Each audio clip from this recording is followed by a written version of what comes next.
Hola hermanos, el día de hoy 17 de octubre del 2023, todos los 17 de octubre de todos los años, celebramos la memoria de San Ignacio de Antioquía, padre apostólico, padre de la Iglesia, uno de los más grandes teólogos de la antigüedad y muy importante.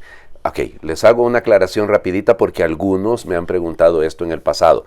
Cuando decimos padre de la Iglesia nos referimos a los escritores cuya doctrina es doctrina legítima de la Iglesia y que por su antigüedad son muy importantes porque sirven como tercera, cuarta, quinta generación de la Iglesia. Entonces, lógico, y en el caso de Ignacio, segunda generación, así que por lo tanto son importantísimos porque ellos nos transmiten lo que efectivamente la Iglesia ha creído desde el inicio. Por eso son importantes, porque hay algunos que piensan, por ejemplo, para atacar a la Iglesia Católica, que la Iglesia la inventó Constantino, y entonces que son locuras de Constantino lo que nosotros celebramos y lo que nosotros vivimos, nada que ver. Por eso son importantes los padres de la Iglesia, y entre más antiguos sean, son mucho más importantes. Entre más cercanos a los apóstoles estén, son mucho más importantes. En el caso de Ignacio, él es padre apostólico también, no solo es padre de la Iglesia. ¿Qué significa que es padre apostólico? Que fue discípulo de los apóstoles. Él conoció, sin duda, a San Pablo. Algunos de ustedes dirán, pero Pablo no conoce a Cristo. Tienen razón, pero sí conoció a Juan.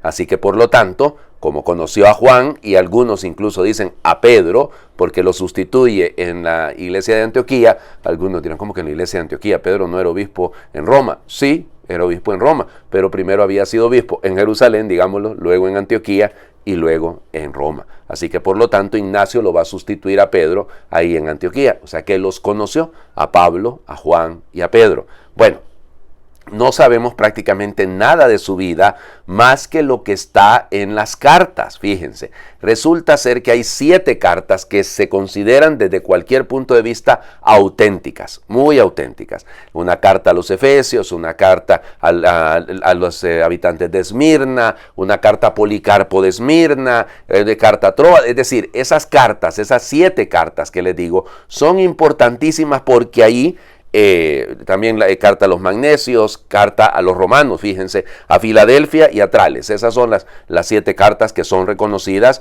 de la recensión media, se llama eso, porque es que, fíjense, conocíamos mucho en la antigüedad de él a partir de extractos de las cartas, porque las cartas se compartieron. Tenemos clarísimo que, por ejemplo, en la iglesia de Filadelfia habían esas cartas, se conservaron, y luego los padres de la Iglesia lo van a citar, lo van a citar Eusebio de Cesarea, que es el primer gran historiador de la Iglesia, Orígenes, el mismo Juan Crisóstomo, que es de Antioquía, que fue ahí también obispo en Antioquía. Antioquía era en ese momento la tercera ciudad de Roma, del Imperio Romano, ¿no? Después Roma, Alejandría, Antioquía. Antioquía se supone que eran más de 250,000 de habitantes, y a veces algunos dicen que cerca del 500,000. O sea, era una cantidad de gente, preciosa, y además había una comunidad judía muy pujante. Entonces fíjense, era muy importante Antioquía. Antioquía del Orontes, Antioquía, la del Oriente, ¿no? Porque hay otras Antioquías. Está Antioquía de Pisidia, por ejemplo. Entonces aquí estamos hablando de Antioquía de Siria. Y ahorita que estamos en la Tierra Santa con todo el relajo, pues hagan de cuenta que es importante hablar de él. Entonces, él es condenado a muerte. No sabemos cuál es la razón por la cual debe ir a ser triturado por las fieras, como lo dice él en sus cartas. ¿Cómo se llama? Va de Siria, va de Antioquía hacia Roma. Y en lo que va de camino a las iglesias a las que se va encontrando, a las comunidades cristianas, pues les va dejando una carta o les escribe en adelante. Por ejemplo, a los romanos les dice, por favor, no se vayan a meter, no vayan a evitarme el martirio. Al contrario, déjenme, que yo quiero ser trigo, como trigo triturado entre los dientes de los leones. Además, es importantísimo porque él es el primero en directamente denominar a la Iglesia católica. Y fíjense, siendo de Antioquía, y acuérdense que dice el libro de los Hechos de los Apóstoles, que en Antioquía fue donde por primera vez se le llamó cristianos a los seguidores del Señor Jesús, pues es importante, ¿no? Fíjense ustedes, nosotros somos cristianos católicos, eso es lo que somos. Somos cristianos, aunque digan otros que no lo somos, pero sí lo somos y muchísimo más antes que ellos, ¿verdad? Evidentemente, pero, porque es que yo soy cristiano, ustedes no. A mí me da risa eso, pero en fin. Entonces ya les digo, por eso cuando lo leemos nos damos cuenta cómo era la iglesia en la antigüedad, cómo estaba constituida, la importancia importancia del obispo, la importancia de los presbíteros. Eso no es invento de la iglesia, no, es la iglesia que vive lo que le pidió el Señor Jesús y que se hace realidad concreta. Ya les digo, es bello, realmente el mensaje de él es precioso. Lo del 17 de octubre, hay alguna tradición que dice que fue martirizado el 20 de diciembre, pero eso es muy tardío, o sea, eso es del siglo X. Entonces, ¿por qué el 17 de octubre? Porque la tradición siria así lo considera. Y entonces, lógico, como él es Antioquía de Siria, mientras la iglesia estaba unida, pues entonces siempre se mantuvo lo del 17 de octubre. Y además, pues la tradición dice, por eso se le representa así, ¿no? Comido por leones, porque efectivamente fue en el Circo Máximo donde él murió, le echaron las fieras y él murió ahí como mártir. Bueno, bello, ¿no? Hablar de los santos y hablar de cómo hay una tradición preciosa que continuamos. Nosotros somos herederos, estamos parados sobre los hombros de gigantes y uno de ellos, de esos gigantes, es precisamente Ignacio de Antioquía. Vamos a las lecturas del día de hoy. Recuerden que estamos leyendo la carta a los Romanos que durante 4 semanas nos va a acompañar. Entonces, Romanos 1, 16, 25. Hermanos, no me avergüenzo de predicar el Evangelio, que es una fuerza de Dios para salvar a todos los que creen, a los judíos primeramente y también a los no judíos. Pues en el Evangelio se nos revela que Dios trabaja con su actividad salvadora en nosotros por medio de la fe. De principio a fin, como dice la Escritura, el justo vivirá por medio de la fe. En efecto, Dios manifiesta desde el cielo su reprobación contra los hombres impíos e injustos, que por la injusticia mantienen cautiva la verdad, porque las cosas de Dios que se pueden conocer, las tienen a la vista, Dios mismo se las ha manifestado, pues las perfecciones invisibles de Dios, como su poder eterno y su divinidad, resultan visibles desde la creación del mundo para quien reflexiona sobre sus obras, de modo que no tienen disculpa. Han conocido a Dios, pero no lo han glorificado como a Dios, ni le han dado gracias. Antes bien, se han ofuscado con razonamientos inútiles, y su insensata inteligencia se ha llenado de oscuridad. Pretendían ser sabios, pero se volvieron insensatos, pues cambiaron la gloria de Dios inmortal por imágenes de hombres mortales, de aves, cuadrúpedos y reptiles. Por eso Dios los entregó a los deseos impuros de su corazón y llegaron a tal inmoralidad que deshonraron sus cuerpos unos con otros, porque cambiaron al Dios verdadero por dioses falsos y dieron culto y adoraron a la criatura en vez de al Creador, el cual merece alabanza por siempre. Amén. Palabra de Dios, te alabamos, Señor. Bueno, Pablo, acuérdense que es una carta de presentación, Pablo está empezando su reflexión y él dice, bueno, yo no me avergüenzo de predicar el Evangelio. Y tiene claro Pablo que el Evangelio en primer lugar va dirigido a los judíos y luego a los que no son judíos. Claro, pero esa acción salvadora de Dios necesita de la fe, necesita de la respuesta de nosotros, porque el justo vivirá por medio de la fe. Ahora bien, fíjense, lo que queda claro es que aquellos que se alejan, aun y cuando han tenido la posibilidad de ver a Dios en las cosas, en la maravilla de lo creado, en el orden de la creación, no lo han querido hacer. Se han ofuscado, se han quedado en razonamientos, dice Pablo, inútiles, porque no han visto las señales de Dios. Cuidado, nosotros no somos panteístas, porque sería panenteísmo, pero igual que Dios está en todo. No, Dios no está en todo. Dios se da a conocer en todo. En la creación, Él aparece ahí. Vemos su obra, pero no es que una planta es Dios.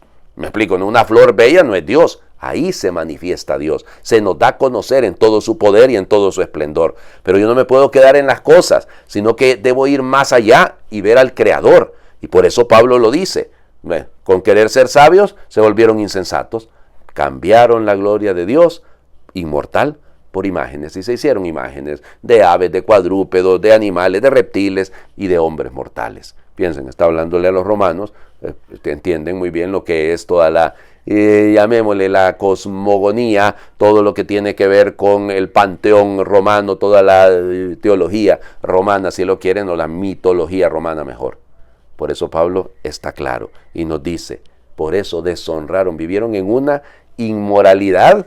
Claro, porque cuando usted ya no tiene a Dios, cuando usted pierde a Dios de su corazón, no lo aleja, aparece la inmoralidad. Y Pablo termina con una oracioncita breve. Él merece alabanza por siempre. Amén. El Evangelio, sigue en la controversia con los fariseos. Lucas, capítulo 11, versículos del 37 al 41. En aquel tiempo, un fariseo invitó a Jesús a comer. Jesús fue a la casa del fariseo y se sentó a la mesa. El fariseo se extrañó de que Jesús no hubiera cumplido con la ceremonia de lavarse las manos antes de comer. Pero el Señor le dijo, ustedes los fariseos limpian el exterior del vaso y del plato, en cambio el interior de ustedes está lleno de robos y maldad. Insensatos. ¿Acaso el que hizo lo exterior no hizo también lo interior? Den más bien limosna de lo que tienen y todo lo de ustedes quedará limpio. Palabra del Señor. Gloria a ti, Señor Jesús. Sí. El Señor se sienta a comer con publicanos, pero también con los fariseos. Él no hace distinción, ¿se han fijado? O sea, come con todos. Y en el Evangelio de Lucas hay muchas comidas, hay muchos encuentros alrededor de la mesa. Es clásico de Lucas. Ahora bien, fíjense, Él no se niega a ir, incluso a aquellos que lo denigran, aquellos que lo acusan de que expulsa a los demonios con el poder del mismo padre, del mismo Satanás, el padre de la mentira, el Belcebú, ¿ya? Y Él va a comer con estos. Claro, ellos en sus ritualismos, en sus maneras de ver las cosas, se extrañan de la manera libre de actuar del Señor Jesús. Cuidado, que no es que el Señor Jesús es un cochino, que no se quiere lavar las manos, antihigiénico, no piensa en los gérmenes, no, cuidado. Esto es una visión ritual del asunto, ¿no? Y entonces Jesús por eso inmediatamente aprovecha esa oportunidad para, yo que el fariseo no lo vuelvo a invitar a comer, oigan, porque le dijo insensato y encima de todo le dijo hipócrita. Porque les gusta lavar por fuera, pero por dentro no se dan cuenta. Ahí están llenos de robo y de maldad. ¿Ya? Y por eso el Señor nos ubica, ¿no? El que hizo lo exterior no hizo lo interior. O sea, ¿cómo voy a hacer una distinción entre lo externo y lo interno si en el fondo el que ha creado lo interno y lo externo es el mismísimo Señor? Les invito a hacer oración y les pido 1000 disculpas una vez más por el tono de la voz que sigue un poquito mal. Señor, también yo vivo preocupado por la apariencia y no me ocupo del cuidado del corazón. Dedico más tiempo a maquillarme que a mejorarme, a aparentar bondad que a ser bueno, a cuidar más las ramas que las raíces, a vivir más de cara afuera que de cara adentro. Hazme comprender, Señor, que no desperdicio el tiempo cuando me dedico a reflexionar y a pensar, a sopesar las consecuencias de lo que hago y de lo que no hago, cuando procuro espacios de silencio y de quietud, para poder escucharme y escucharte. Ayúdame, Señor, a cuidar y alimentar mi espíritu, leyendo buenas lecturas, viendo bellos paisajes, acercándome a las personas que me pueden motivar y a todas aquellas a las que puedo ayudar, dejando que tu amor me purifique y me dé vida. Amén. Bueno, antes de darles la bendición, quiero recordarles a todos que hoy el patriarca latino de Jerusalén, el cardenal Pier Battista Pizzaballa, ha pedido al mundo, ha pedido a su diócesis, de hecho a las diócesis que están en la Tierra Santa, unidas, que diócesis católicas, que hagamos un día de oración y ayuno. Y el Papa Francisco lo ha pedido también para nosotros, para que lo vivamos a nivel de todo el mundo este día. Ayuno y oración para que haya paz en la Tierra Santa y en el mundo entero. Así que no se les olvide, conviene hacerlo este martes. El Señor esté con ustedes y les bendiga a Dios por intercesión de San Ignacio de Antioquía, el que es Padre, Hijo y Espíritu Santo, y su bendición descienda, les acompañe siempre. Cristóforo le gustaba a Ignacio llamarse a sí mismo, el portador de Cristo. Eso debemos ser nosotros, portadores de Cristo, del camino, la verdad y la vida. Feliz martes para todos.